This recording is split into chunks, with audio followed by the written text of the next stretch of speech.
الحمدللہ رب العالمین والصلاة والسلام علی سید المرسلین اما بعد فاعوذ باللہ من الشیطان الرجیم بسم اللہ الرحمن الرحیم۔ فرمان مصطفیٰ صلی اللہ علیہ وآلہ وسلم ہے النیۃ المؤمن خیر من عملہ، مسلمان کی نیت اس کے عمل سے بہتر ہے۔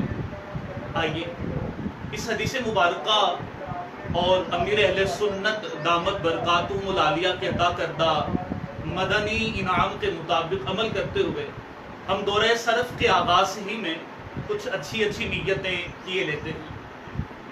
اللہ عز و جل کی رضا اور حصول ثواب کے لیے دورہ صرف میں شرکت کروں گا۔ دورہ صرف میں اول تاخیر شرکت مسلمان کی اچھی نیت اسے جنت میں داخل کر دیتی ہے۔ صلو علی الحبیب صلی اللہ علی محمد صلی اللہ علیہ وآلہ وصحبہ وسلم۔ آئیے بطور برکت کے اپنی کلاس کے آغاز ہی میں درود پاک کی ایک فضیلت کو شامل کرتے ہیں۔ عن ابن عمر قال قال رسول اللہ صلی اللہ علیہ وسلم زینوا مجالسکم بالصلاۃ علی فإن صلاتکم علی نور لکم یوم القیامہ۔ نبی مکرم رسول محتشم صلی اللہ علیہ وآلہ وسلم نے ارشاد فرمایا کہ تم اپنی مجلسوں کو مجھ پر درود پاک پڑھ کر آراستہ کرو کہ تمہارا مجھ پر درود پڑھنا بروز قیامت تمہارے لیے نور ہوگا۔ صلو علی الحبیب صلی اللہ تعالی علی محمد صلی اللہ تعالی علیہ وآلہ وصحبہ وسلم۔ مجلس جامعۃ المدینہ نے الحمدللہ عز و جل ہمارے لیے ان تعطیلات میں مختلف کورسز کا اہتمام کیا تاکہ ہم ان تعطیلات میں بھی علم دین سیکھتے رہیں اور مختلف فنون کے ساتھ وابستہ رہیں۔ اس سلسلے میں مختلف کورسز کا مجلس جامعۃ المدینہ نے انعقاد کیا۔ بعض کورسز میں آپ آلریڈی شرکت کر چکے ہوں گے۔ تو ہمارا یہ جو ٹائم ہوگا 12 سے 1 کا، یہ دورہ صرف کا ہوگا۔ تو 12 سے 1 اس ٹائم میں ہم دورہ صرف کیا کریں گے۔ آج ہمارا دورہ صرف کا دوسرا دن ہے۔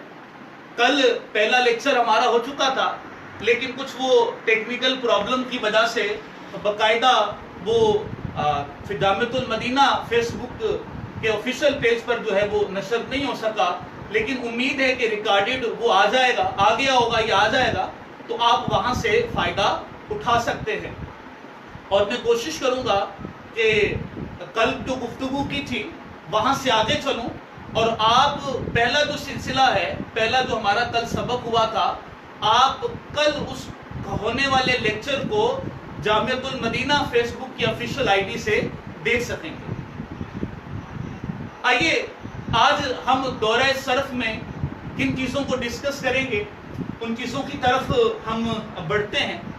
لیکن قبل اس کے کہ آج جن چیزوں کو ہم ڈسکس کریں، ہم ان چیزوں کی طرف بڑھیں، پہلے تو میں نے یہ عرض کی تھی کہ دورہ صرف کا ہمارا مقصد کیا ہے، ہمیں یہ معلوم ہونا چاہیے۔ پھر نمبر 2 پر کل میں نے یہ عرض کیا تھا کہ صرف کا مقام اور مرتبہ کیا ہے، اس کی اہمیت کیا ہے۔ کل اس پر ہماری تفصیلی گفتگو ہوئی۔ پھر ہم نے صرف کا لغوی اور اصطلاحی معنی اس کو بھی ڈسکس کیا۔ اسی طریقے سے کلمے کی تعریف، کلمے کی جو مشہور تقسیمات ثلاثہ ہیں، ہم نے ان کو ڈسکس کیا۔ تو اسی طرح سے مختلف چیزیں کل کے سبق میں ہم نے ڈسکس کی۔ اور چیزوں میں اور چیزیں جیسے اسماء علم الصرف، کل کے لیکچر میں ہم نے اس کو بھی شامل کیا تھا پھر علم الصرف کے واضح کون ہیں، کل کے لیکچر میں ہم نے اس کو بھی واضح کیا تھا۔ اب آئیے آج جن چیزوں کو ہم شامل کریں گے ایک نظر آپ اس کو دیکھ لیجئے۔ سب سے پہلی چیز جو آج ہم اپنے لیکچر میں شامل کریں گے وہ ہے حروف اصلیہ و زائدہ کی پہچان۔ آئیے اس کی تفصیل کی طرف ہم بڑھتے ہیں۔ سب سے پہلے تو ہمیں حروف اصلیہ اور زائدہ کی تعریف معلوم ہونی چاہیے۔ حروف اصلیہ کی تعریف کیا ہے پہلے تو میں وہ آپ کو عرض کر دوں، اور پھر اسی باقاعدہ پہچان کا جو طریقہ کار صرفیوں نے بیان کیا کتابوں میں وہ میں آپ کے سامنے ذکر کرتا ہوں۔ حروف اصلیہ کی تعریف یہ ہے کہ کسی بھی کلمے کے مادے کے حروف کو حروف اصلیہ کہا جاتا ہے، اور اس کے علاوہ جو اس میں حروف موجود ہوں ان کو حروف زائدہ کہا جاتا ہے۔ جیسے فار ایگزامپل آپ سراجن کی مثال کو لے لیجئے۔ سراجن کو آپ دیکھیے،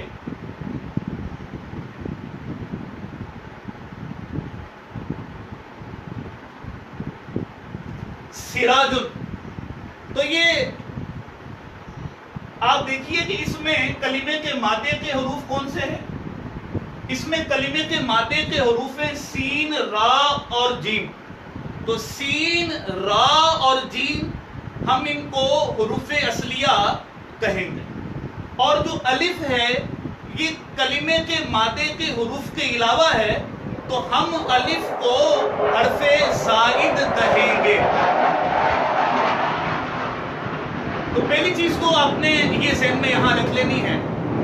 پھر دوسری چیز میں آپ کو عرض کرتا چلوں،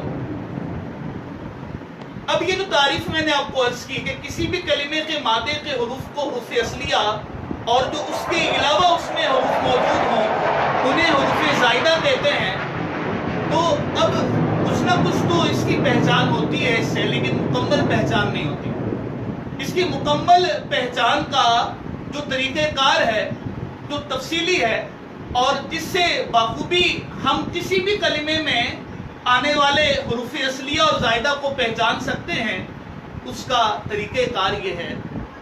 یاد رکھیے کہ صرفیوں نے بطور میزان کے 3 حروف کا انتخاب کیا، یعنی کسی کلمے کے حروف کو بھی آپ نے پہچاننا ہو کہ اس کلمے میں حروف اصلیہ کون سے ہیں اور حروف زائدہ کون سے ہیں، تو صرفیوں نے بطور میزان کے، بطور ترازو کے 3 حروف کا انتخاب کیا۔ وہ 3 حروف کون سے ہیں؟ فا، عین اور لام۔ فا، عین اور لام۔ تو کلمے کے جس کلمے کو ہم نے چیک کرنا ہے کہ اس میں حروف اصلیہ کون سے ہیں، زائدہ کون سے ہیں، تو آپ دیکھ لیجئے کہ اس کلمے کے جو حروف فا، عین، 1 لام یا 2 لام یا 3 لام کے مقابلے میں آئیں گے وہ حروف اصلیہ ہوں گے، اور اس کے علاوہ جو دیگر حروف اس کلمے میں موجود ہوں گے وہ حروف زائدہ کہلائیں گے۔ جیسے آپ اسی مثال کو لے لیجئے جو مثال میں نے آپ کو عرض کی سراجن کی، تو سراجن یہ آپ پہچاننا چاہتے ہیں کہ اس میں حروف اصلیہ کون سے، حروف زائدہ کون سے ہیں، آپ اس کا وزن کر لیجئے۔ اور وزن کے لیے میں نے آپ کو عرض کیا کہ صرفیوں نے بطور میزان فا، عین اور لام کا انتخاب کیا۔ تو جب آپ اس کا وزن کریں گے تو اس کا وزن بنے گا فعالن، سراجن بر وزن فعالن۔ تو آپ دیکھ سکتے ہیں کہ سین یہ فا کے مقابلے میں ہے، را یہ عین کے مقابلے میں ہے، اور جیم یہ لام کے مقابلے میں ہے، تو ہم یہ کہیں گے کہ سین، را اور جیم یہ کیا ہیں؟ حروف اصلیہ ہیں۔ کیوں؟ اس لیے کہ جب ہم نے وزن کیا تو وہ فا، عین اور لام کے مقابلے میں آئے، اور الف یہ حرف زائدہ ہے۔ کیوں؟ اس لیے حرف زائدہ ہے کیونکہ جب ہم نے اس کا وزن کیا تو الف نہ تو یہ فا کے مقابلے میں آ رہا ہے، نہ یہ عین کے مقابلے میں ہے، اور نہ یہ لام کے مقابلے میں ہے۔ تو یہ ہے تحقیقی طریقہ کار جس سے کسی بھی کلمے کے حروف اصلیہ اور حروف زائدہ کو آپ بآسانی پہچان سکتے ہیں۔ یاد رکھیے بڑا ضروری ہے کسی بھی کلمے کے حروف اصلیہ اور حروف زائدہ کا معلوم ہونا، کہ جب تک آپ کو کسی کلمے کے حروف اصلیہ اور حروف زائدہ کا علم ہی نہ ہو تو بہت سارے کام آپ نہیں کر سکتے۔ آپ اس کا لغت سے معنی نہیں دیکھ سکتے، آپ یہ نہیں بتا سکتے کہ وہ حرف اقسام میں کیا ہے۔ اسی طریقے سے شش اقسام کے حوالے سے بھی پرابلم ہوگی اور بہت ساری چیزوں کے حوالے سے پرابلم ہوگی۔ تو اس لیے بڑا ضروری ہے کہ صرف پڑھنے والے طلباء کو اس بات کا بخوبی علم ہو کہ کسی بھی کلمے کے حروف اصلیہ کون سے ہوں گے اور حروف زائدہ کون سے ہوں گے۔ اچھا، یہاں پر بطور میں معلومات کے یہ بھی عرض کرتا چلوں کہ جو صرفیوں نے بطور میزان کے فا، عین اور لام کا انتخاب کیا، اس کی وجہ کیا ہے؟ حروف تہجی میں دو اور حروف بھی شامل ہیں، انہی حروف کا انتخاب کیوں کیا؟ تو اس کی وجہ صرفیوں نے کتابوں میں یہ لکھی کہ دراصل اس کی وجہ یہ ہے ان تین حروف کا انتخاب کرنے کی کہ مخارج تین ہیں، مخارج تین ہیں، یعنی کچھ حروف وہ ہیں جو ہونٹوں سے ادا ہوتے ہیں، کچھ حروف وہ ہیں جو منہ سے ادا ہوتے ہیں، ہے نا، اندر سے، اور کچھ حروف وہ ہیں جو حلق سے ادا ہوتے ہیں۔ تو اب فا، عین اور لام، تو آپ دیکھ سکتے ہیں کہ فا کہاں سے ادا ہوگا؟ یہ ہونٹوں سے، شفوی حرف ہے، اور جو لام ہے وہ منہ سے، اندر کی طرف والے حصے سے، اور جو عین ہے وہ حروف حلقیہ میں سے ہے، وہ حلق سے ادا ہوتا ہے۔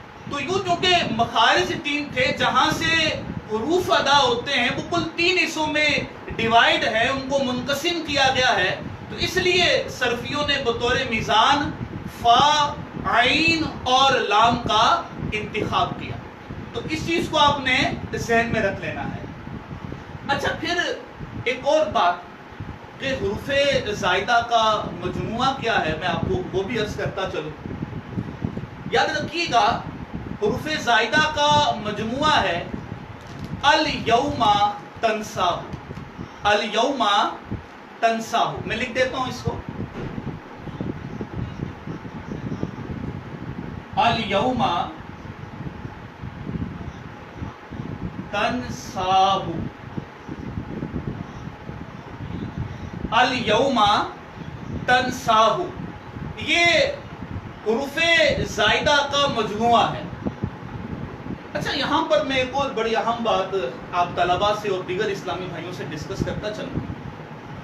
اب جیسا کہ میں نے آپ کو عرض کیا کہ حروف زائدہ کا مجموعہ الیوم تنساہ ہے، جو بھی حرف زائد ہوگا وہ انہی حروف میں سے ہوگا۔ اب بعض اوقات ہمارے طلباء کنفیوز ہو جاتے ہیں جب وہ سمیہ کی مثال کو دیکھتے ہیں، وہ کہتے ہیں کہ سمیہ میں سین موجود ہے، لیکن سین اس کو تو حرف اصلی کہا جاتا ہے، اس کو تو حرف زائد نہیں کہا جاتا۔ حالانکہ اگر ہم الیوم تنساہ کے مجموعے کو دیکھیں جو کہ حروف زائدہ کا مجموعہ ہے، اس میں سین موجود ہے۔ تو پیارے اور محترم طلباء کرام اور دیگر سامعین اور ناظرین، گزارش یہ ہے کہ یاد رکھیے گا کہ جس کو بھی ہم حرف زائدہ، جو میں نے ابھی آپ کو پورا تحقیقی طریقہ کار عرض کیا حروف زائدہ اور حروف اصلیہ کی پہچان کا، تو اس تحقیقی طریقہ کار کے مطابق ہم کلمے کے جس حرف کو بھی حرف اصلی یا حرف زائدہ قرار دیں گے تو یاد رکھیے گا کہ اس کا تعلق وہ انہی حروف میں سے کسی حرف کے ساتھ ہوگا۔ ہم جس کو بھی حرف زائدہ قرار دیں گے تو وہ حرف انہی حروف میں سے کوئی حرف ہوگا۔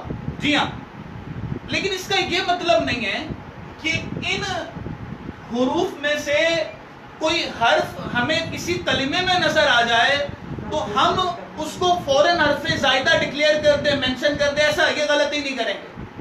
ان حروف میں سے کوئی حرف کسی کلمے میں نظر آئے تو اس کو آپ حرف زائدہ ڈکلیئر فوراً نہیں کریں گے، بلکہ کسی کلمے کے بھی حرف اصلیہ اور حرف زائدہ کو مینشن کرنے کے لیے آپ اسی طریقے کار کو استعمال کریں گے۔ ابھی جو کچھ دیر پہلے میں نے آپ کو عرض کیا کہ صرفیوں نے بطور میزان فا، عین اور لام کا انتخاب کیا ہے، تو جب بھی آپ کسی کلمے کا وزن کریں گے تو اس کے وزن کرنے میں فا، عین، ایک لام، دو لام یا تین لام ضرور ہوں گے۔ تو جس کلمے کا ہم وزن کر رہے ہیں اس کے جو حروف فا، عین، ایک لام، دو لام یا تین لام کے مقابلے میں آئیں گے، ہم اس کو حروف اصلیہ کہیں گے، اور اس کے علاوہ اس کلمے میں جو حرف موجود ہے ہم اس کو حرف زائدہ کہیں گے۔ جی ہاں، اور جس کو ہم حرف زائدہ کہیں گے وہ لازمی طور پر انہی حروف میں سے کوئی حرف ہوگا، وہ لازمی طور پر انہی حروف میں سے کوئی حرف ہوگا۔ ایسا ہو نہیں سکتا کہ اس ضابطے اور اصول کے مطابق ہم کلمے کے کسی حرف کو حرف زائدہ ڈکلیئر کریں، مینشن کریں گے کہ حرف زائدہ ہے، اور وہ ان 10 حروف میں سے کسی حرف سے تعلق نہ رکھتا ہو، ایسا نہیں ہو سکتا۔ تو یہ یہاں پر ضروری وضاحت ہے، اس کو آپ نے ذہن میں رکھنا ہے۔ تو یہ سب سے پہلی چیز آج کے ہمارے لیکچر کی تھی، حروف اصلیہ و زائدہ کی پہچان۔ اس کو آپ نے اچھے طریقے سے ذہن میں رکھ لینا ہے۔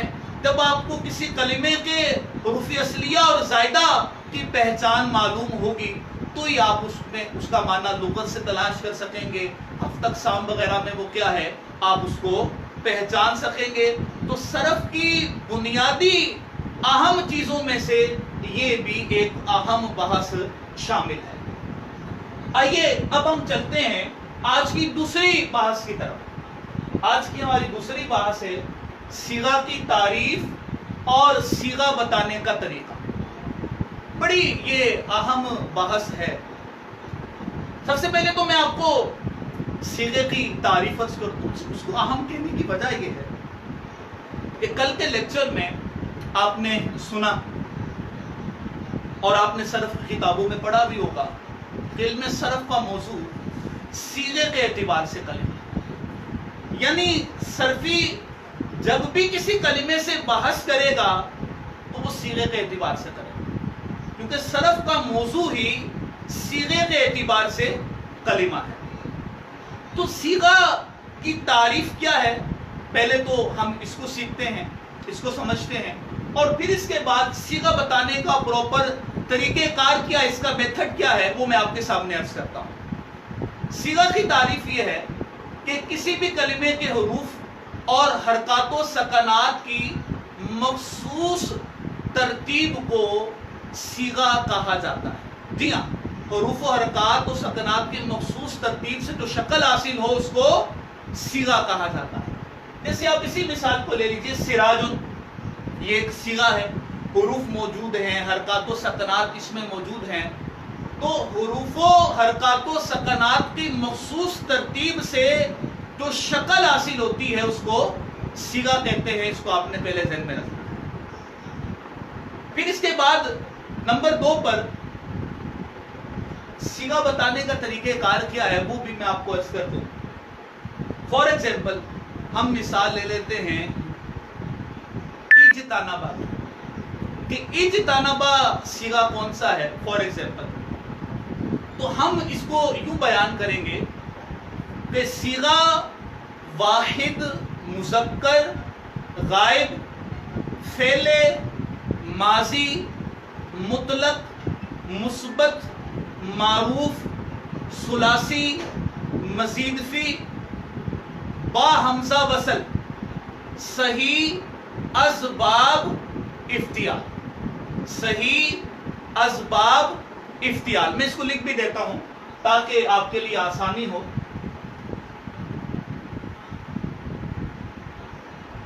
یہ اجتنبا میں نے لکھا۔ اچھا یہ صیغہ واحد، مذکر، غائب، فعل ماضی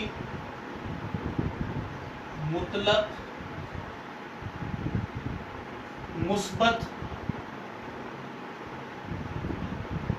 معروف ثلاثی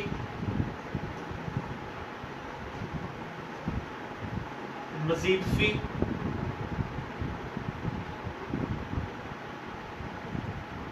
با حمزہ وصل،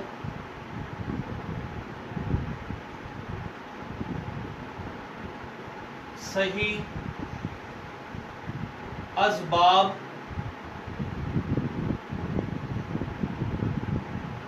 افتیار، صیغہ واحد مذکر غائب، فعل ماضی مطلق مثبت معروف ثلاثی مزید فی، با حمزہ وصل، صحیح اسباب افتیار۔ یہ پراپر طریقہ کار ہے کسی کلمے کے بھی صیغے کو بیان کرنے کا۔ ہمارے ہاں طلبہ عموماً یہ غلطی کر جاتے ہیں کہ جب وہ صیغہ بیان کرتے ہیں تو وہ پراپر اس طریقہ کار کو فالو نہیں کرتے۔ اب جیسے پوچھیں گے کہ استانبہ صیغہ کون سا ہے تو بول دیں گے بھی صیغہ واحد مذکر غائب، بس اتنی بات پر اکتفا کر لیتے ہیں، تو یہ درست نہیں ہے۔ صیغہ جب بھی بتائیں، صیغہ جب بھی بتائیں تو کوشش کریں کہ مکمل جو طریقہ کار ہے اس کے مطابق بتائیں۔ یعنی صیغے میں بتانا کیا وہ واحد ہے، تثنیہ ہے، جمع ہے، کیا ہے۔ پھر اسی طریقے سے آپ یہ بتائیں کہ وہ مذکر ہے یا مؤنث، آپ یہ بتائیں کہ وہ غائب ہے، حاضر کا صیغہ ہے، متکلم کا صیغہ ہے، کون سا صیغہ ہے آپ یہ بتائیں۔ اچھا، اور یہ بھی پھر آپ کو پتہ ہے کہ گردان میں ایسا نہیں ہوتا، بعض ایسی گردانیں ہوتی کہ حاضر متکلم کا جو صیغہ ہے وہ مینشن نہیں کرتا۔ اچھا، پھر یا اسم وہ بتائیں۔ فعل ہے تو فعل کی قسم کون سی ہے، ماضی ہے، مضارع ہے، امر ہے، نہیں ہے، کون سی قسم ہے فعل کی آپ وہ بتائیے۔ پھر ماضی کی بھی آپ کو پتہ ہے مختلف اقسام ہیں، تو کون سی قسم ہے آپ وہ مینشن کیجئے۔ پھر فعل مثبت بھی ہوتا ہے، منفی بھی ہوتا ہے، تو یہ مثبت ہے یا منفی آپ وہ بتائیے۔ پھر اسی طریقے سے فعل معروف بھی ہوتا ہے، مجہول بھی ہوتا ہے، آپ اس کو بھی بتائیے۔ آپ دیکھیں کہ فعل کی نسبت اگر فاعل کی طرف کی گئی ہے تو وہ فعل معروف ہے۔ اچھا، پھر شش اقسام میں بتائیے کہ شش اقسام میں یہ کس قسم سے تعلق رکھتا ہے۔ ثلاثی مجرد ہے، ثلاثی مزید فی ہے، رباعی مجرد ہے، رباعی مزید فی ہے، خماسی مجرد ہے، خماسی مزید فی ہے۔ اس کا تعلق شش اقسام میں سے کس قسم سے ہے آپ یہ بتائیے۔ پھر اسی طریقے سے آپ کو پتہ ہے ثلاثی مزید فی کے بھی مختلف اس کی تقسیم کاری ہے۔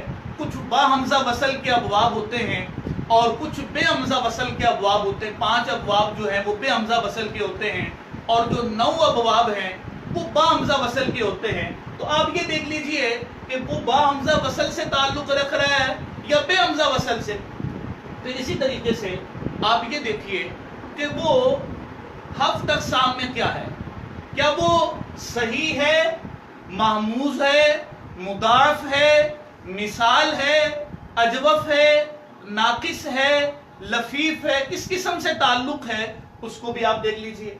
پھر آخر میں باب کی طرف آ جاتے ہیں صیغے میں کہ اس کا باب کون سا ہے۔ آپ دیکھ لیں ثلاثی مجرد سے اس کا تعلق ہے تو ثلاثی مجرد کے جو ابواب ہیں تو ان میں سے کوئی باب لیجئے، اور اگر اس کا تعلق جو ہے وہ ثلاثی مزید فی سے ہے تو ثلاثی مزید فی کے جو 14 ابواب ہیں ان میں سے کسی باب کو آپ مینشن کیجئے۔ تو بہرحال یہ پراپر طریقہ کار ہے صیغہ بتانے کا۔ تو جو بھی طلبہ جامعۃ المدینہ کی official Facebook I D پر اس وقت مجھے دیکھ رہے ہیں اور سن رہے ہیں، تو میں ان طلبہ کرام سے گزارش کروں گا کہ جب بھی آپ صیغہ بتانا ہو آپ نے تو مکمل یوں صیغہ بتائیں۔ پھر بعض اوقات لفظ ہمارے ہاں استعمال ہوتا ہے کہ اس کی صرفی تحقیق کریں، تو صرفی تحقیق سے مراد پھر صیغہ پلس اگر اس میں کوئی تعلیل ہوئی ہے تو اس کو بھی بیان کرنا ہوتا ہے. تو آپ دیکھ لیں جیسا آپ کے سامنے سوال ہو اس کے مطابق آپ جواب دینے کی کوشش کریں. اور یہ صیغہ ایسی زبردست چیز ہے کہ آپ اس صیغے بتانے کے انداز میں اپنی پوری صرف کی آپ دہرائی کر سکتے. جی ہاں، بعض اوقات ہم سمجھتے ہیں کہ شاید صرف کی دہرائی اور اس کو دوبارہ سے ریپیٹ کرنا یہ بڑا مشکل کام ہے. حالانکہ ایسا نہیں ہے. بعض طلبہ صرف کو بڑا مشکل سمجھتے ہیں کہ صرف بڑی مشکل ہے اور کیسے ہم پڑھیں گے، اتنی اس میں گردانیں آ گئی، اتنے اس میں قواعد وغیرہ آ گئے. تو میں اس کروں گا یہ اتنی کوئی پریشانی والی بات نہیں. بس صرف کیا ہے، جو بھی صرف ہے وہ اس کے ارد گرد گھومتی ہے. جی ہاں، جو بھی صرف ہے وہ اس کے ارد گرد گھومتی ہے. یہی صرف ہے کہ آپ کو یہ معلوم ہو کہ یہ صیغہ کون سا ہے، واحد ہے، تثنیہ ہے، جمع ہے، مذکر ہے، مؤنث ہے. پھر اسی طریقے سے وہ فعل ہے یا اسم ہے. فعل ہے تو کس قسم سے تعلق اس کا ہے، اسم ہے تو کس قسم سے تعلق ہے، کیونکہ افعال کی اپنی الگ اقسام ہیں، اسماء کی اپنی الگ اقسام ہیں. اسی طریقے سے 6 اقسام، 7 اقسام وغیرہ اور ابواب، یہ ان میں چیزیں آ جاتی ہیں. یعنی میں جب آپ لوگوں کے لیے تیاری کر رہا تھا اور اس کو دیکھ رہا تھا تو میں اس چیز کا جائزہ لے رہا تھا کہ اگر ہم جو اہم اسباق ہیں اگر ہم ان کو نکالیں، اہم ابحاث بلکہ اگر ہم نکالیں تو وہ تقریباً اتنی 11-12 ابحاث تقریباً اتنی ابحاث بنتی ہیں کہ اگر ہم اس کو اچھے طریقے سے اگر یاد کر لیں، سمجھ لیں تو جو صرف کا مقصد ہے صیغہ کی پہچان، کبھی ہمیں اس میں پرابلم نہیں آیا. ہمارے یہاں طلبہ صیغوں میں پھنستے ہیں، پرابلم آ جاتی ہے. بلکہ بعض اوقات تو بڑے درجے کے طلبہ سے بھی اتفاق ہوا ہے، ان کو سبق دوران سبق کبھی پوچھتے ہیں کہ یہ صیغہ کون سا ہے تو پھنس جاتے ہیں، دشواری اس میں ان کو آ جاتی ہے. تو ان طلبہ کے لیے بھی میں گزارش کروں گا کہ آپ کے سامنے جب بھی کوئی صیغہ ہے تو مکمل صیغہ بتائیے اور آپ وقتاً فوقتاً اس کے ضمن میں جتنی بھی ابحاث ہیں تو کچھ نہ کچھ آپ دہراتے بھی رہا کریں کہ جس چیز کی تکرار کی جاتی ہے، جس چیز کی دہرائی کی جاتی ہے وہ چیز دل میں قرار پکڑ جاتی ہے. اچھا، تو یہ آج کی ہماری 2 ابحاث ہو گئی. ٹوٹل میں 9 چیزیں آج آپ کے لیے لے کر آیا ہوں. ابھی تک ہماری 2 چیزیں ہو چکی ہیں. نمبر 1 حروف اصلیہ و زائدہ کی پہچان. نمبر 2 صیغہ کی تعریف اور صیغہ بتانے کا طریقہ. اب چلتے ہیں ہم تیسری چیز کی طرف. آج کے سبق میں ہماری تیسری چیز ہے مصدر، مشتق اور جامد. بڑی اہم چیز ہے صرف کے اندر، کیونکہ ہم دیکھتے ہیں کہ بعض جو صیغے ہوتے ہیں ہم ان کو مصدر مینشن کرتے ہیں، بعض کو ہم فعل مینشن کرتے ہیں، تو یہ بعض کو ہم مشتق مینشن کرتے ہیں. تو یہ مصدر کیا ہے، یہ مشتق کیا ہے، یہ جامد کیا ہے، آئیے اس کو سمجھتے ہیں. مصدر اگر ہم ان کو اس اعتبار سے لیں، ان چیزوں کو ہم اسی اعتبار سے لے رہے ہیں کہ یہ اسم کی اقسام ہیں، تو مصدر کی تعریف یہ ہے کہ مصدر وہ اسم ہے کہ جو خود کسی سے نہیں بنتا، جو خود کسی کلمے سے نہیں بنتا لیکن اس سے آگے دیگر کلمات بنتے ہیں. یعنی خود یہ کسی سے مشتق نہیں ہوتا، خود یہ کسی سے نہیں بنتا لیکن اس سے دیگر کلمات بنتے ہیں. اور اس کی پہچان صرفیوں نے ایک آسانی کے لیے یہ بھی لکھی کہ جب آپ مصدر کا ترجمہ کریں گے تو اردو ترجمہ کرتے وقت اس کے آخر میں نا کا لفظ آئے گا. جی ہاں، جیسے فار ایگزامپل آپ لیجئے سمعن. سمعن کا معنی کیا ہے؟ سننا. سمعن کا معنی کیا ہے؟ سننا. یہ مصدر ہے. آپ دیکھ لیجئے جب ہم نے اس کا ترجمہ کیا آخر میں نہ آیا. اچھا، اسی طریقے سے بقیہ جو مصدر کی تعریف میں نے آپ کو عرض کی. اب یہ سمعن یہ خود کسی سے نہیں بنا، یہ کسی کلمے سے نہیں بنا، مصدر کسی سے بنتا ہی نہیں ہے. ہاں، اس سے دیگر کلمات بنتے ہیں، جیسے سمعن سے سامیہ بن گیا. جی ہاں، سمعن سے سامیہ بن گیا اور دیگر کلمات بنتے چلے جاتے ہیں. تو مصدر یہ وہ اسم ہوتا ہے، وہ کلمہ ہوتا ہے کہ جو خود تو کسی سے نہیں بنتا لیکن اس سے بہت سارے کلمات پھر بن جاتے ہیں. اچھا پھر نمبر 2 پر ہمارے سامنے ہے مشتق. مشتق مشتق کی تعریف کیا ہے وہ میں آپ کے سامنے عرض کروں. مشتق یاد رکھیے کہ وہ اسم ہے جسے مصدر سے بنایا جائے. وہ اسم جسے مصدر سے بنایا جائے. جیسے فار ایگزامپل ہم دیکھیں تو یہ ناصرن جو ہے یہ ینصرو کے واسطے سے نصرن مصدر سے بنا ہے. اچھا ینصرو کو ہم لیں تو ینصرو جو منصورن ہے، سوری دوسری مثال ہم لیں منصورن، تو منصورن یہ جو اس میں مشتق ہے، اس میں مفعول، تو یہ پھر ینصرو کے واسطے سے نصرن مصدر سے بنا ہے. تو بہرحال یہ جو مشتق ہے، مشتق وہ اسم ہے، وہ کلمہ ہے کہ جو جس سے دیگر کلمات تو نہیں بنتے لیکن اس کو مصدر سے بنایا جاتا ہے. جی ہاں، مشتق وہ اسم ہے جسے مصدر سے بنایا جائے. جیسے کبھی میں نے مثالیں آپ کو عرض کی کہ ہم نے ناصرن کو ینصرو کے واسطے سے نصرن مصدر سے بنایا. اچھا تیسری چیز ہے جامد. تیسری چیز ہے آج کے سبق میں ہماری جامد. یہ تیسرے پوائنٹ کے تحت جامد کیا ہے؟ جامد یاد رکھیے کہ یہ وہ اسم ہے کہ جو نہ خود کسی کلمے سے بنتا ہے نہ اس سے دیگر کلمات بنتے ہیں. جی ہاں، جامد وہ اسم ہے جس سے جو خود نہ کسی کلمے سے بنتا ہے نہ اس سے آگے دیگر کلمات بنتے ہیں. جیسے مختلف اعلام وغیرہ کو آپ لے لیجئے اس کی مثالوں میں بکرن، عمرن، یہ اس میں جامد ہے. نہ یہ خود کسی کلمے سے بنے اور نہ ان سے دیگر کلمات بنتے ہیں، تو اس کا مطلب یہ ہے کہ یہ جامد ہے.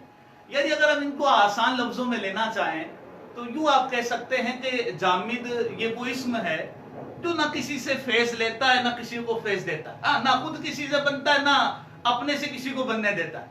اور جو مشتق ہے یہ مصدر سے یہ فیض لیتا ہے، دیتا نہیں، اس سے آگے مزید کلمات نہیں بنتے، لیکن ہاں کہ یہ مصدر سے فیض لیتا ہے، مصدر سے بنتا ہے. اور رہا جو مصدر ہے تو مصدر خود تو کسی سے نہیں بنتا، خود تو کسی سے فیض نہیں لیتا، البتہ اس سے آگے دیگر کلمات بنتے ہیں اور فیض یاب ہوتے ہیں. تو یہ آج کے سبق کی ہماری تیسری بات تھی. آپ نے اس کو ذہن میں رکھ لینا ہے کیونکہ صیغے میں ہم نے یہ بتانا ہوتا ہے کہ اگر وہ اسم ہے تو وہ اسم کون سا ہے وہ بتانا ہوتا ہے، اس کو مینشن کرنا ہوتا ہے. بعض اوقات وہ مصدر ہوتا ہے تو مصدر کی ہمیں پہچان ہوگی تو ہم صیغے میں مینشن کریں گے کہ یہ مصدر ہے. تو مصادر کے اندر بھی پھر خیر اگر بات کی جائے تو ثلاثی مجرد کے ابواب کے جو مصادر ہیں ان کی پہچان تھوڑی مشکل ہوتی ہے کیونکہ اس کے جو اوزان ہیں وہ سمائی ہیں اور کچھ ہم مشہور اوزان اس کے پڑھتے ہیں اور وہ کافی تعداد کے اندر ہیں. جبکہ جو ثلاثی مزید فی یا دیگر جو ابواب کے مصادر کی پہچان ہے وہ بنسبت ثلاثی مجرد کے وہ ذرا آسان ہوتی ہے کیونکہ ان کے محدود مصادر کے اوزان، ابواب کے جو ہیں وہ مخصوص مصادر کے اوزان ہیں. اچھا آئیے اب ہم چلتے ہیں آج کی چوتھی بحث کی طرف. آج کی ہماری چوتھی بحث ہے ثلاثی مجرد کے ابواب اور ان کی علامات. ثلاثی مجرد کے ابواب اور ان کی علامات، یہ آج کی ہماری چوتھی بحث ہے. پہلے تو ہم یہ سن لیں، یہ دہرا لیتے ہیں کہ ثلاثی مجرد کے کل ابواب ہیں کتنے. ثلاثی مجرد کے کل ابواب ہیں کتنے؟ تو 8 ابواب ہیں، دہراتے جائیں بے شک آپ. نمبر 1 داربا یدربو، نمبر 2 ناصرا ینصرو، نمبر 3 سمع یسمع، نمبر 4 فتح یفتح، نمبر 5 حاسبا یحسب، اور نمبر 6 کاروما یکروم، اور نمبر 7 کادا یکادو، اور نمبر 8 فادلا یفدل، فادلا یفدل. تو یہ ثلاثی مجرد کے 8 ابواب ہیں. اور ان میں سے بھی جو فاضلہ یفضل والا باب ہے وہ آپ کو معلوم ہے کہ وہ ویسے ہی استعمال میں متروک ہے، اس کو چھوڑ دیا گیا ہے، اور قادہ یا قادو بھی یہ نہ ہونے کے برابر استعمال ہوتا ہے۔ تو ہم بس یہ ذہن میں رکھ لیں کہ ٹوٹل 6 ابواب ہے جو ہمیں ذہن میں رکھنے کی حاجت ہے، جن کا زیادہ استعمال ہوتا ہے۔ تو اب ان ابواب کو آپ نے ذہن میں رکھ لینا ہے، ان 6 ابواب کو۔ اچھا، اب ان کی علامات کو بھی ہم ساتھ میں ڈسکس کر لیتے ہیں۔ داربا یدربو باب کی علامت کیا ہے؟ اچھا، علامت کا معلوم ہونا بڑا ضروری ہے نا، کیونکہ جب کسی کلمے کا ہم نے صیغہ بیان کرنا ہے، جب وہ کلمہ صیغہ کون سا آخر میں باب بتانا ہے، تو اب باب کی پہچان کس سے ہوگی؟ علامت سے۔ تو علامات کا معلوم ہونا یہ بڑا ضروری ہے۔ تو باب داربا یدربو کی علامت کیا ہے کہ ماضی مفتوح العین اور مضارع مکسور العین۔ داربا ماضی مفتوح العین اور یدرب مضارع مکسور العین۔ اچھا جی، نمبر 2 پر ہے ناصرہ ینصر، علامت ماضی مفتوح العین اور مضارع مضموم العین۔ جی ہاں، ناصرہ ماضی مفتوح العین ہے، سواد دیکھ لیجئے، اس کا جو عین کلمہ ہے وہ مفتوح ہے، اور ینصر جو مضارع ہے اس کا عین کلمہ مضموم ہے۔ تیسرا باب ہے سمع یسمع، سمع یسمع۔ تو سمع یہ ماضی مکسور العین اور مضارع مفتوح العین ہے۔ یہ جو 3 ابواب میں نے آپ کو عرض کیے، ان 3 ابواب کو بولتے ہیں ام الابواب۔ کیا بولتے ہیں اس کو؟ ام الابواب۔ ام کا معنی اصل، یعنی ابواب میں اصل یہ ہے۔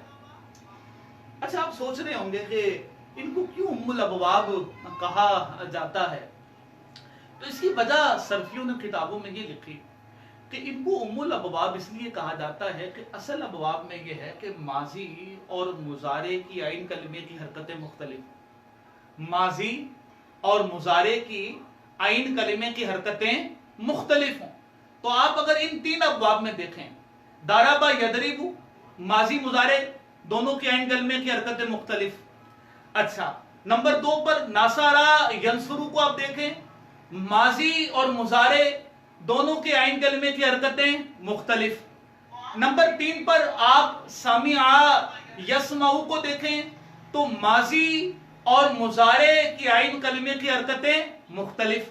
تو چونکہ یہ اپنی اصل پر ہیں کہ ابواب میں اصل یہ ہوتی ہے کہ ماضی اور مضارع کی عین کلمے کی حرکتیں مختلف ہوں، تو اسی لیے ان 3 ابواب کو ام الابواب کہا جاتا ہے۔ یہ معلوماتی بات بھی ذہن میں رکھیے۔ اچھا جی، مزید 3 ابواب اور بھی ہیں ثلاثی مجرد کے، ان کی ابھی علامات کو ہم شامل کر لیں۔ نمبر 4 پر آپ لے لیجئے فاتح یفتح، علامت کیا ہے؟ واضح بالکل، ماضی مفتوح العین اور مضارع بھی مفتوح العین، یعنی آپ اس کو شارٹ کٹ میں کہنا چاہیں تو یوں کہہ لو، ماضی و مضارع دونوں مفتوح العین، فاتح یفتح۔ نمبر 5 پر جو باب ہے وہ ہے حاسبہ یحسب، حاسبہ یحسب، ماضی مکسور العین، مضارع بھی مکسور العین، یعنی ماضی و مضارع دونوں مکسور العین۔ نمبر 5 پر جو باب ہے وہ، نمبر 6 پر جو باب ہے وہ ہے کاروما یکرم۔ نمبر 6 پر ہے کاروما یکرم، کاروما یعنی ماضی مضموم العین اور مضارع یہ بھی مضموم العین، یعنی ماضی و مضارع دونوں مضموم العین۔ تو یہ جو آخر میں 3 ابواب میں نے آپ کو عرض کیے، ہاں، یہ فاتح یفتح، حاسبہ یحسب اور کاروما یکرم، ان 3 ابواب کو فروع الابواب کہا جاتا ہے صرف کتابوں میں۔ نصاب الصرف میں بھی آپ دیکھیں گے تو فروع الابواب ان کو لکھا ہوا ہے۔ تو اس کی وجہ، جو پیچھے وجہ میں نے آپ کو عرض کی، اسی کے ساتھ وہ متعلق ہے۔ ان 3 ابواب کو، داربا والے ابواب، 3 ابواب کو جو ہیں وہ اصول ان کو ام الابواب کہتے تھے، کیونکہ ان کے ماضی اور مضارع دونوں کی حرکتیں مختلف ہوتی ہیں۔ لیکن جو یہ 3 ابواب ہیں، حاسبہ یحسب، فاتح یفتح اور کاروما یکرم، ان میں ماضی اور مضارع دونوں کی عین کلمے کی حرکتیں ایک جیسی ہوتی ہیں، مختلف نہیں ہوتی، اس لیے ان کو فروع الابواب کہتے ہیں کہ یہ ان کی فرا ہے جو ابواب اثر ہیں. اچھا جی، پھر یہ ہماری آج کے سبق کی چوتھی چیز تھی. آپ نے اس کو ذہن نشین امید ہے کہ کر لیا ہوگا، اس کی دہرائی آپ کی ہو گئی ہوگی.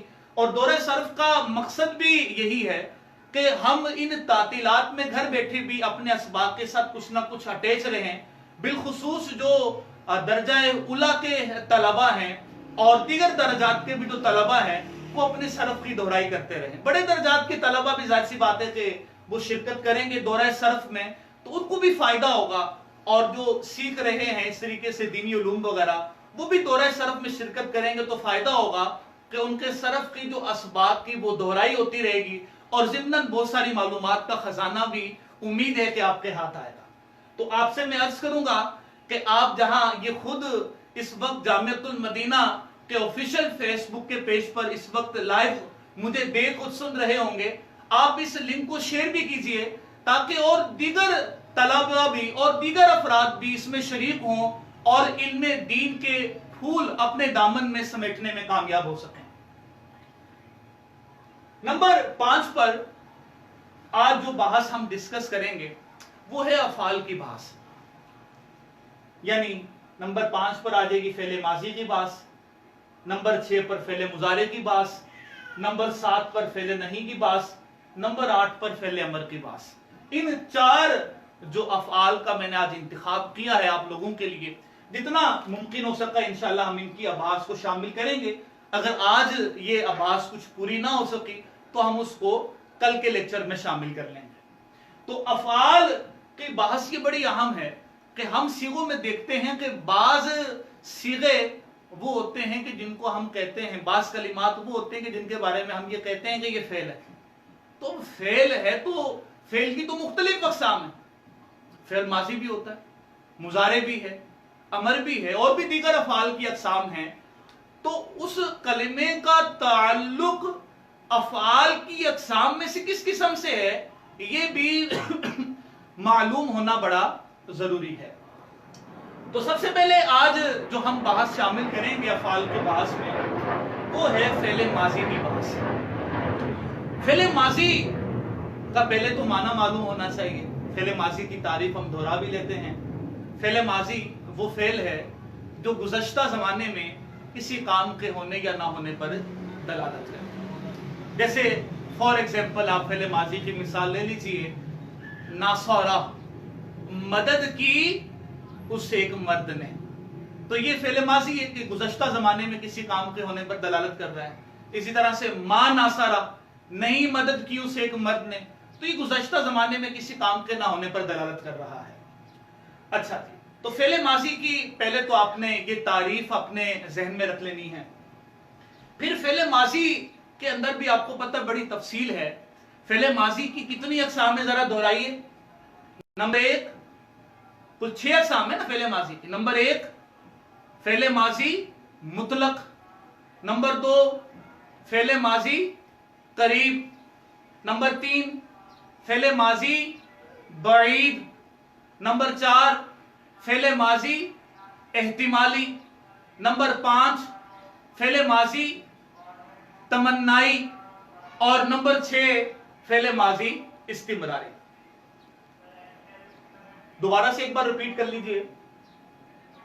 فعل ماضی مطلق، فعل ماضی قریب، فعل ماضی بعید، فعل ماضی احتمالی، فعل ماضی تمنائی، اور فعل ماضی استمراری. یہ فعل ماضی کی 6 اقسام. اچھا، ان 6 اقسام میں بھی اگر آپ غور کریں، اگر آپ نے پڑھتے ہوئے غور کیا ہوگا تو زیادہ جو استعمال ہے وہ فعل ماضی مطلق کا. ان 6 اقسام میں جو زیادہ استعمال ہے وہ کس کا ہے؟ فعل ماضی مطلق کا. تو فعل ماضی مطلق کی اگر ہم تعریف کو اگر ذکر کریں تو فعل ماضی مطلق وہ ہے، ایک تم فعل ماضی کی تعریف اس کے اندر ظاہر سی بات ہے کہ شامل رہے گی کہ وہ فعل جو گزشتہ زمانے میں کسی کام کے ہونے پر دلالت کرے، اور مطلق ہے یعنی اس میں کوئی دور و نزدیکی کا یا دیگر اعتبارات وغیرہ اس میں نہیں ہوتے ہیں، تبھی ہم اس کو مطلق کہتے ہیں. یعنی کوئی ہم قرب کی قید کے ساتھ اس کو مقید نہیں کرتے، کوئی بعد کی قید کے ساتھ ہم اس کو قرب یا بعد کے معنی کے ساتھ ہم اس کو مقید نہیں کرتے. تو پہلے تو آپ اس چیز کو اپنے ذہن میں رکھ لیجئے. اچھا، فعل ماضی مطلق جو ہے اس کی تعریف میں نے آپ کو عرض کر دی. فعل ماضی مطلق بنتا کیسے؟ فعل ماضی مطلق بنتا کیسے؟ فعل ماضی مطلق یہ بنتا ہے مصدر سے. جی ہاں، فعل ماضی مطلق یہ بنتا ہے مصدر سے. جیسے ہم مثال لے لیں، ضربا یہ فعل ماضی مطلق ہے اور یہ بنا کس سے؟ ضرب مصدر سے. کیسے بنا؟ کہ ہم نے جو ضرب سے اس طریقے سے بنایا کہ ہم نے آخر کو فتحہ دے دی، تنوین ہٹا دے، کیونکہ تنوین یہ علامت ہے اسم کی. تنوین ترنم کے علاوہ یاد رکھیے، ہاں تنوین ترنم تو یہ اسم پر بھی آ جاتی ہے، فعل پر بھی اور حرف پر بھی آ جاتی ہے، یہ کتابوں پہ موجود ہے. لیکن تنوین ترنم کے علاوہ جو تنوین کی اقسام ہوتی ہیں تو وہ تنوین علامت ہی اسم کی ہوتی ہے. یہ تنوین تمکن ہے. اچھا جی، تو یہ ضرب سے ہم نے ضربا کیسے بنایا کہ آخر میں لام کلمے پر ہم نے فتحہ دے دی اور عین کلمے پر ابواب کے مطابق تینوں حرکات میں سے کوئی حرکت آ سکتی ہے. چونکہ اس کا تعلق باب ضربا یضرب سے تھا تو ہم نے اس کے عین کلمے کو فتحہ دے دیا. کیونکہ باب ضربا یضرب کی علامت آپ پڑھ کر آئے تھے کہ ماضی مفتوح العین، تو ہم چونکہ یہ کلمہ باب ضربا یضرب سے تعلق رکھتا ہے تو ہم نے اس کی علامت کے مطابق اس کے عین کلمے کو فتحہ دے دیا. تو یوں یہ ضرب سے ضربا بن گیا. آخر سے تنوین کو گرا کر فتح دے دی اور عین کلمے کو باب کے مطابق ہم نے فتح کی حرکت دے دی، تو یہ ضرب سے ضربا بن گیا. تو ضرب یہ مصدر تھا، جبکہ ضربا یہ فعل ماضی مطلق ہے. فعل ماضی مطلق کی بھی پھر آپ کو پتا ہے کہ مختلف اس کی اقسام ہوتی ہیں. فعل ماضی مطلق مثبت معروف، فعل ماضی مطلق مثبت مجہول، فعل ماضی مطلق منفی معروف، فعل ماضی مطلق منفی مجہول. 4 قسمیں اس کی آ جاتی ہیں، تو ان کی آپ دہرائی کر سکتے ہیں. اچھا جی، پھر آگے مزید آپ چلے جائیں فعل ماضی میں تو ماضی کی دوسری قسم آ جاتی ہے فعل ماضی قریب. تو اس کی تعریف واضح ہے. فعل ماضی قریب یعنی وہ فعل ہے جو زمانہ ماضی میں قریب میں ہی کسی کام کے ہونے پر دلالت کرے، قریب کے زمانے میں کسی کام کے ہونے پر دلالت کرے. جیسا کہ قد ناصارا، ابھی مدد کی اسے ایک مرد نے، یہ فعل ماضی قریب ہے. اور اس کا طریقہ کار بھی واضح ہے کہ یہ جو فعل ماضی قریب ہے یا اس کے بعد فعل ماضی بعید آئے گا، یہ فعل ماضی احتمالی ہے یا فعل ماضی تمنائی ہے. یہ ساری کی ساری جو اقسام ہیں یہ بنتی ہیں فعل ماضی مطلق سے. جی ہاں، ان کے جو صیغے ہیں یہ بنیں گے فعل ماضی مطلق سے. اس کو اپنے ذہن میں رکھنا ہے. تو اب اس کے بنانے کا طریقہ کار کیا ہے؟ وہ اس کا طریقہ کار یہ ہے فعل ماضی قریب کو بنانے کا کہ فعل ماضی مطلق کے شروع میں قد کا اضافہ کرنا ہے. فعل ماضی مطلق کے شروع میں قد کا اضافہ کرنا ہے. جیسے ناصارا یہ فعل ماضی مطلق تھا تو اس کے شروع میں قد کا اضافہ کر دیجئے، قد ناصارا یہ بن جائے گا فعل ماضی قریب. اسی طریقے سے فعل ماضی بعید آ جائے گا. اگر آپ کانا کا اضافہ کر دیتے ہیں فعل ماضی مطلق سے پہلے تو یہ فعل ماضی بعید بن جاتا ہے. چوتھے نمبر پر تھوڑے سے ہم جلدی سے اس کو دہرا لیتے ہیں. اور نمبر 4 پر آ جاتی ہے قسم فعل ماضی احتمالی ہے، جو زمانہ ماضی میں کسی کام کے ہونے میں شک پر دلالت کرتی ہے. یعنی وہ فعل ہوتا ہے جو زمانہ ماضی میں کسی کام کے ہونے پر شک پر دلالت کرے، احتمالی. تو اس کے بنانے کا طریقہ کار کیا ہوتا ہے کہ فعل ماضی مطلق سے پہلے آپ لعلہ کا اضافہ کر دیں. لعلہ کے ساتھ پھر یا تو آپ کسی ضمیر منصوب کو آپ لے کر آئیں گے یا آپ اس میں ظاہر کو لے کر آئیں گے. اس کی وجہ بھی میں عرض کرتا ہوں. پہلے فعل ماضی تمنائی کو بھی ہم دہرا لیں. فعل ماضی تمنائی وہ بھی فعل ماضی مطلق ہی سے بنتی ہے اور اس کے بنانے کا طریقہ کار بھی بڑا سمپل سا ہے کہ فعل ماضی مطلق سے پہلے لیتا کا اگر ہم اضافہ کر دیں، لیتا، تو وہ فعل ماضی تمنائی بن جائے.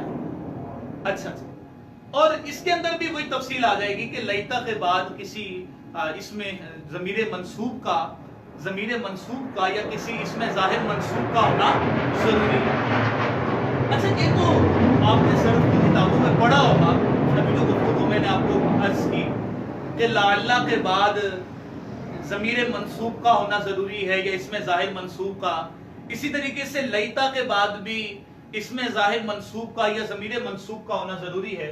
اس کی وجہ کیا ہے؟ بعض اوقات ہمارے طلبہ سوچتے ہیں کہ اس کی وجہ کیا ہے، کیوں ہونا ضروری ہے؟ تو میں گزارش یہ کروں گا کہ آپ ایک بحث اپنی کتابوں میں پڑھتے ہیں حروف مشبہ بالفعل، تو یہ جو لیتا ہے، یہ جو لعل ہے، یہ حروف مشبہ بالفعل میں سے تو ہے۔ تو حروف مشبہ بالفعل آپ کو پتہ ہے وہ کس پر داخل ہوتے ہیں؟ وہ اسم پر داخل ہوتے ہیں۔ اب حروف مشبہ بالفعل کو اپنا اسم چاہیے ہوتا ہے، تو اب ہم لیتا دارابا تو نہیں کہہ سکتے، یعنی ہم ظاہر سی بات ہے دارابا کو تو لیتا کا اسم نہیں قرار دے سکتے، دارابا تو فعل ہے، تو لا محالہ ہمیں لیتا کے بعد کوئی ضمیر منصوب یا ہمیں کوئی اسم ظاہر منصوب لانا پڑے گا جس کو ہم لیتا کا یا لعل کا اسم بنا سکیں۔ اور آپ کو پتا ہے کہ جو حروف مشبہ بالفعل ہے ان کا اسم منصوب ہوتا ہے، اسی لیے میں ذکر کر رہا ہوں کہ ضمیر منصوب کا ہونا ضروری ہے یا پھر اسم ظاہر منصوب کا ہونا ضروری ہے۔ چھٹے نمبر پر جو قسم ماضی کی آتی ہے وہ فعل ماضی استمراری ہے، کنٹینیو، لگاتار زمانے ماضی میں کسی کام کے ہونے پر یہ قسم دلالت کرتی ہے، اور اس کے بنانے کا طریقہ کار یہ ہے، تھوڑا سا مختلف ہے پچھلے والی اقسام سے۔ اس کو ہم فعل مضارع سے بناتے ہیں اور اس کا طریقہ کار یہ ہوتا ہے کہ فعل مضارع سے پہلے اگر ہم کانا کا اضافہ کر دیں تو یہ فعل ماضی استمراری بن جاتا ہے، کنٹینیو زمانے ماضی میں کسی کام کے پائے جانے پر یہ فعل دلالت کرتا ہے، جیسا کہ ہم کہہ لیں کانا ینصرو، کانا ینصرو، یہ فعل ماضی استمراری ہے۔ تو بقیہ جس طریقے سے فعل ماضی مطلق کی میں نے 4 اقسام آپ کو عرض کی، اسی طریقے سے اس کی بھی یہ اقسام ہے، اس کو آپ نے ذہن میں رکھنا ہے۔ اچھا پھر ایک اور بڑی اہم چیز آج میں آپ طلبہ کرام سے اور دیگر افراد سے ڈسکس کرنا چاہ رہا تھا آج دورہ صرف میں، کہ فعل ماضی کے کل جو صیغے ہیں وہ ہیں 14۔ فعل ماضی کے کل صیغے کتنے ہیں؟ 14 جو ہم پڑھتے ہیں نصاب الصرف میں، بعض کتابوں میں کم بھی ہیں کہ جو تکرار کے ساتھ صیغے ہیں وہ ان کو ایک شمار کر لیتے ہیں۔ تو ہم 14 صیغوں کو پیش نظر رکھ کر اگر بات کریں تو اس کے اندر ایک بڑی اہم چیز ہے کہ ہمیں یہ معلوم ہونا چاہیے یہاں پر کہ کون سا صیغہ کس صیغے سے بنتا ہے۔ جیسے اگر ہم دارابا والی گردان کو لیں تو ہمیں معلوم ہونا چاہیے کہ دارابا کس سے بنا، دارابا یہ کس سے بنا، دارابو یہ کس سے بنا، دارابت یہ کس سے بنا اور کیسے بنا، کیا اس کی تفصیل ہے، یہ ہمیں معلوم ہونی چاہیے۔ کچھ میں وضاحت آپ کے سامنے عرض کرتا ہوں اس کی۔ جیسے آپ دارابا کو لیجئے تو دارابا کے حوالے سے تو پہلے بھی میں عرض کر چکا کہ دارابا کو ہم کس سے بناتے ہیں؟ مصدر سے۔ دارابا کو ہم بناتے ہیں مصدر سے۔ اچھا جی، بنانے کا طریقہ کار بھی میں نے آپ کو عرض کر دیا۔ نمبر 2 پر کون سا صیغہ ہے؟ دارابا، تثنیہ مذکر غائب کا صیغہ۔ تو یہ جو تثنیہ مذکر غائب کا صیغہ ہے یہ کس سے بنے گا؟ یہ بنا ہے دارابا سے، جو واحد مذکر غائب کا صیغہ ہے نا، اس سے یہ بنا ہے۔ اور بنا کیسے؟ کہ آخر میں جو الف تثنیہ کی علامت ہے اس کو ہم نے بڑھا دیا تو یہ تثنیہ کا صیغہ بن گیا۔ اچھا بعض تھوڑی سی میں اور اس میں آپ کی ہو سکتا ہے بعض افراد کی معلومات میں اضافہ ہو، بعض کو آلریڈی آپ میں سے معلوم ہو، الف کی بھی تفصیل ہے۔ اس میں بھی صرفیوں کا اختلاف ہے کہ آیا یہ الف ہے کون سا الف ہے؟ کیا یہ الف صرف وہ ہے جو تثنیہ کی علامت ہے یا یہ الف تثنیہ کی علامت ہونے کے ساتھ ساتھ ضمیر فاعل بھی ہے؟ تو 2 اقوال اس میں صرفیوں کے ملتے ہیں۔ بعض صرفی تو یہ کہتے ہیں، میں لکھ بھی دیتا ہوں یہاں پر دارابا تاکہ بات سمجھنے میں آسانی رہے آپ کو۔ تو اس الف کی میں بات کر رہا ہوں، اس الف یہ جو آخر میں الف موجود ہے، تو اس الف کے بارے میں بعض صرفیوں کا کہنا تو یہ ہے کہ یہ الف تثنیہ کی علامت ہے، یہ الف تثنیہ کی علامت ہے۔ اچھا یہ ہمارے کورس کا ٹائم بھی پورا ہونے والا ہے درجے کا، بلکہ میرے خیال سے پورا ہو چکا ہے. تو بہرحال یہ اپنی آخری بات کو میں کلوز کر لوں تو یہ بعض نے کہا کہ یہ الف تثنیہ کی علامت ہے، اور بعض نے کہا کہ یہ الف تثنیہ کی علامت ہونے کے ساتھ ساتھ ضمیر فاعل بھی ہے. چلیں اپنی گفتگو آج دورہ صرف میں ہم یہیں پر موقوف کرتے ہیں. امید ہے کہ آپ کو ہمارا آج کا جو لیکچر ہے وہ پسند آیا ہوگا. کل بھی انشاءاللہ عز و جل اپنے اسی وقت پر 12 سے 1 کے دوران دورہ صرف میں ہم دوبارہ حاضر ہوں گے. آپ سے گزارش ہے کہ اس لنک کو زیادہ سے زیادہ شیئر بھی کیجئے اور اپنے کلاس فیلو کو اور اپنے دوست احباب کو بھی دعوت دیجئے. مدنی چینل دیکھتے رہیے. السلام علیکم ورحمۃ اللہ وبرکاتہ.